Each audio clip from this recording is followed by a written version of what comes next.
not about kind of like feeling guilty or ashamed that we're not doing enough or we could be doing more, but really just kind of opening our eyes to new ways of thinking, opening our eyes to new ways of doing, and finding out how this concept of universal design can really unlock a lot of important business strategies and approaches for future-proofing our work. We're all flawed in some way, myself included.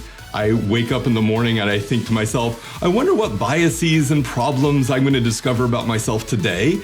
And I'm really fortunate that I have a wonderful team that surrounds me that will remind me of those biases and problems and things that I could do and be better. My company, Inclusive Creation, is a startup as well. Mission statement is minimum viable audience, right? So we really try to focus on as niche a market as we can. But in doing so, I guess the important consideration here is the person you're putting at the center of your personas, if you're using personas in your design process. I had one of my brilliant students once said, user-centered design is only as good as the user at the center of the design. So if you put someone like me at the center of a design process, all you're gonna get is more technology that works for people like me. But if you can craft personas around people who might experience barriers just participating in different aspects of society, then it won't simply work just for them. It'll work for them plus so many others. So the mantra in universal design is necessary for some, but good for everyone. Kind of an example here. So sidewalks have little curb cuts. Their intended use is for people in wheelchairs, people who use wheelchairs, to be able to get up on sidewalks and to go and move around as they see fit. But what they're also good for is people who are dragging their luggage up and down the street. They're also good for anyone who has a child in a pram who's trying to get from one place to the other. They're also good for people who use canes or just someone who